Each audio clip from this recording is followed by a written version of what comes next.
Hello and welcome to Fire of Learning. Je m'appelle Justin. As always, as we do our History of Nations and Peoples documentary series, I like to interrupt the history with a look at the language of whichever nation we're talking about. In this case, France. Et donc, mesdames et messieurs, dans cette vidéo, je voudrais parler de la langue française, the French language, et je voudrais examiner les autres langues de la nation aussi. I would like to take a look at the other languages spoken in and native to modern France as well. What is the history of the French language? How did it develop? How hard is it to learn? What is its future? And furthermore, what are these other languages native to France? Well, allons-y. Before we begin, I would like to thank Tanner Mellon and BM for being most recent supporters on Patreon. They join these supporters who make these videos possible. I would also like to thank JB Weld for being a very generous super chatter in the live streams that I do every so often. Now then. The French language today is spoken by around 300 million people across the globe, both natively and as a second language, according to the Organisation Internationale de la Francophonie. It is not only the language of France, but is an official language in Belgium, Switzerland, Canada, Luxembourg, Monaco, Haiti, Algeria, much of sub-Saharan Africa, and other countries as well, totaling as an official language of 29 countries. It also remains spoken as a minority language in places like the United States, where it is the fourth most commonly spoken language, as well as Southeast Asia and parts of the Middle East. The number of French speakers is also expected to explode in the coming century. As though the population of France itself is in decline, the population of French-speaking or Francophone Africa is growing rapidly. French is a Romance language. Much like Italian, Spanish, Portuguese, and Romanian, it developed from Latin, specifically Vulgar Latin. In fact, the Romance languages are sometimes actually referred to as the Neo-Latin language family. This development began, of course, in the 1st century BC, when the Romans, under Julius Caesar, laid claim to the region they called Gaul in a brutal conquest of the native Celtic peoples who spoke a now extinct Celtic language, or rather languages. The term Vulgar Latin meant common Latin. It was a series of dialects spoken by the common folk, as opposed to the Latin of the upper classes, with each region of the empire having its own distinct dialects. In Gaul, though the Celtic tongues became extinct, they did have a lasting impact on the modern French language. Take for example the word cheval, meaning horse in French, related to English words like cavalier. It comes from caballo, originally the Gaulish word for horse. In Latin, horse is equus. Likewise, mouton, sheep, related to the English word mutton, comes from the Gaulish molten. The Latin was ovis. As we can see on this map, the Romance languages, quite naturally, formed in the former borders of the Western Roman Empire, and the Balkans for Romanian as well. As you may notice, Romance languages didn't develop throughout all of the former borders of the Roman Empire. There are a few reasons for this. Firstly, the Eastern Roman Empire preferred to speak Greek throughout its existence. I did a video on that when we covered Byzantium. Secondly, there were almost certainly Latin languages being developed in North Africa after Rome lost control of the region, but they later became extinct after the Islamic empires conquered the region a few centuries later, thus wiping these languages out. England and Wales are the true exceptions. Essentially all of Western Rome was taken over by Germanic tribes after its collapse, but in most circumstances, including France's circumstance, the Germanic people assimilated into the old culture and started speaking the Vulgar Latin. The Anglo-Saxons, however, retained their original Germanic language, and the Welsh continued speaking their Celtic tongue as well, but that's a topic for a future video. The Western Roman Empire fell in 476 AD, but its cultural influence carried on for centuries after, and was still very important to the people living in the 700s. The Germanic tribe which had the most success in taking over France, and indeed gave birth to the nation and are its namesake, were the Franks, who originated along the Rhine River. As mentioned, they slowly adopted the Latin-based language already being spoken there. However, they retained their Germanic Frankish language for centuries. Though Frankish became extinct in France sometime around the 9th or possibly even 10th century, and was fully replaced by what are called the Gallo-Romance languages, it too left an impact on modern French. Take for example a boucher. a butcher in French, from the Germanic root bouc. In Latin, a butcher was called a lanius, or une flèche, an arrow, from the Frankish flucia. In Latin, it was a sagitta. Germanic Frankish had a much larger impact on French than Gaulish, not only adding in many more words, but altering things like pronunciation and word order. However, overall, Latin, of course, had the primary influence. Gradually, vulgar Latin words evolved into their modern French equivalents. Filius and filia in Latin, son and daughter, became fils and fille in French. Sol and luna, the sun and moon, became le soleil and la lune. Vaca, poulus, and piscis, cow, chicken, and fish, became vache, poulet, and poisson. However, this development did not happen immediately. The French language did not develop as one single language. Much like the majority of standardized languages around today, French went through a series of developmental stages. Furthermore, a variety of dialects and languages similar to French were spoken across what we now call France throughout its history, which influenced each other but developed semi-independently, on account of the relative social isolation in this time period. The standardization of languages, like we have today, had yet to come. The ancestor of modern French was only one of these languages and dialects.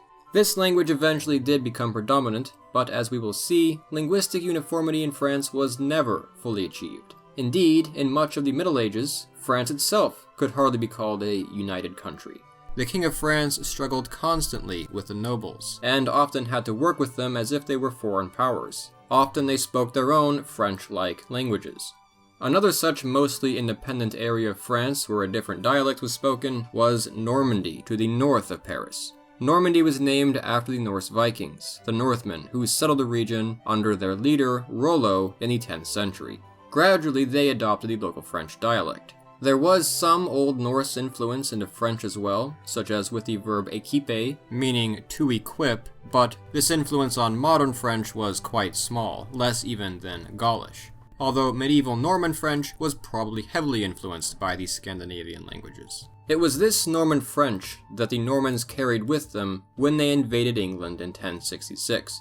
The English nobility continued to speak French for around 2 centuries afterward. This would have a lasting impact on the English language, as somewhere around 30% of modern English has a French origin. There is, by the way, a further 30% which came directly from Latin.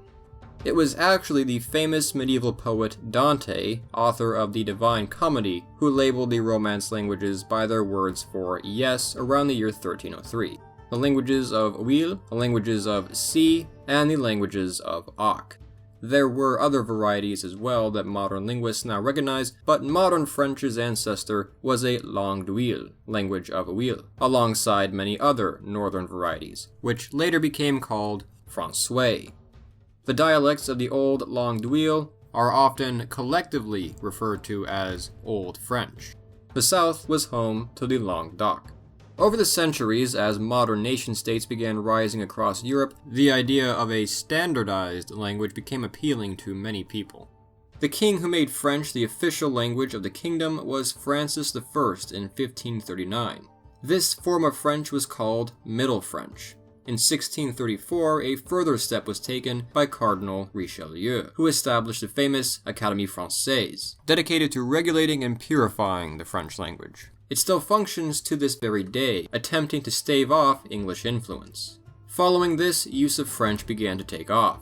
Because of the power of France and the influence of its language, it became the lingua franca of Europe, that is to say, the bridge language or transnational language. It was the language of nobility across Europe, in Germany, Scandinavia, Russia, and other countries. The native languages of the rulers of these peoples were sometimes regarded as lower-class tongues, peasant languages. French was the refined person's language. French also spread across the oceans in this time, namely to the Americas. Today, because of French colonization of the Americas, French remains the language of places like Haiti, French Guiana, and multiple areas of Canada, primarily Quebec. It is also spoken in American states like Louisiana and Maine. However, the French which developed in North America is noticeably different from modern Standard French. The colonists of Canada, for example, often did not come from areas where Standard French was spoken. Furthermore, important changes were made to French after they had left. In 1763, French Canada was conquered by the British. The French Canadians, or Canadiens, were cut off from the influence of these linguistic reforms, and so today, Quebecois French is a bit distinct from French French, or Metropolitan French. Communication is certainly possible, they aren't separate languages, but I have heard Metropolitan French speakers refer to Quebec French as an old-fashioned dialect. Indeed, the languages were separated in the 18th century. It was in the 19th century that the modern French nation really came into being, following the French Revolution and reign of Napoleon. Central to the French identity was language. The problem? Even in the early 19th century, much of the country, in fact about half of it, did not speak Standard French, and only about 12% of people spoke it natively. Standard French was still a language of the north and of the cities. Many of the other Gallo-Romance languages still spoken in France were similar to French, but some languages, such as Breton, were quite different. Although influenced by French, Breton, spoken in Brittany, is a Celtic language, much more similar to Welsh. It is not a remnant of the Old Gaulish language, but rather of the language of the Romano-Britons, who fled Britain following the Anglo-Saxon conquest. Another distant language is Basque, still spoken in France, as well as Spain, but not related to French. In fact, Basque is very distinct, not just from French, but all European languages, with many scholars believing it to be a pre-Indo-European language. Another noteworthy example is Corsican, which is much more like Italian, as the island of Corsica was only incorporated into France in the 18th century. However, unlike the other two, Corsican is a Romance language. The other languages native to France are classified under three macro groups as dialects of the Langue d'Oil, which includes Standard French, Languedoc, or Occitan, and Franco-Provençal, spoken in the center-east of the country. Because this linguistic diversity was viewed as an obstacle to France's unity as a nation, Standard French became even more insisted in schools, administration and law, and other areas of daily life. French revolutionaries believed that differences in language between the elite and common folk were used as a tool of tyranny. However, not all of the speakers of other languages were so eager to give up their native tongues. In the late 18th and early 19th century, French people who did not speak proper French were often ostracized. This was official policy in places like the school system. As in the United Kingdom, where children who spoke Welsh and Irish in school were punished, children who spoke Breton in Brittany were punished. In the latter half of the 20th century, however, the pressure lightened as groups championed the right for citizens to preserve their regional languages. Still, however, many French people feel that France's success as a unified nation depends on having a central, common, standardized language. Some French people oppose teaching these languages in schools because they may take time away from what they consider to be more practical subjects. Apart from the languages mentioned, other languages still spoken in France today include Germanic languages like Alsatian and Lorraine Franconian. Today, the second most common mother tongue, not to be confused with common language in general, in France are the Germanic dialects, spoken by about 2.1% of the population collectively. In third place is Arabic. In fourth place are the Languedoc, or collectively Occitan, spoken by about 1.3% of the French population. In fifth place is Portuguese, and in sixth place are the other Langue d'Oil at 1.25%. Only around 70,000 people in France speak Franco-Provençal. Accordingly, the future of the Gallo-Romance languages remains unclear. Breton, the ninth most common mother tongue in France, is considered a severely endangered language, fluently spoken by only about 5% of the population of Brittany itself. Basque fares a bit better overall, being spoken by nearly 1 million people in the Basque Autonomous Community, which again extends into Spain. In fact, most of it is in Spain. The French language itself continued to be spread through France's colonial empires into Africa and Asia in the 18 and 1900s. As one would expect, it is still commonly spoken in the overseas territories that France still maintains. It was not until the late 19th and early 20th century that English took its place as the global lingua franca.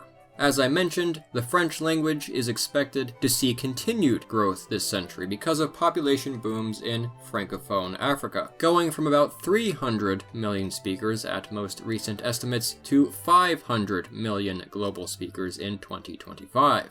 A common question about French is, how difficult is the language to learn?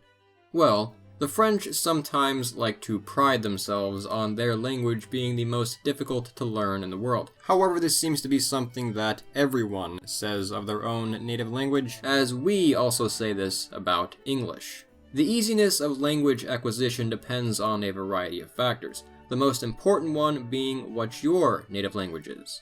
Speakers of other Romance languages, such as Italian and Spanish, have an easier time learning French, and can even understand certain parts of French already, without needing to learn it because of these similarities. As for English speakers, because French has had such an impact on our language, it is often not considered relatively hard. Of the 3 foreign languages I personally have seriously studied, French, Latin, and German, French has been the easiest. One challenge of French is that it is not a phonetic language. Well, it is, but the rules are a bit complicated. Granted, English is worse about this, but French speech often sounds very different from what a foreigner would expect from the writing. For example, take this passage from Voltaire's Candide. Hopefully my American accent won't get in the way here. Madame la Baronne, qui pesait environ 350 livres, s'attirait par là une très grande considération et faisait les honneurs de la maison avec une dignité qui la rendait encore plus respectable.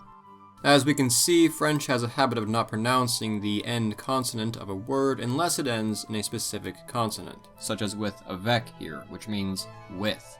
However, if a word begins with a vowel, the end consonant of the previous word does tend to be pronounced, shown here with faisait les honneurs. This is how you spell les, which is the plural of the. That's correct, the plural of the. Because the H is often not pronounced in French, it is considered a vowel. Thus, instead of les honneurs, it is les honneurs.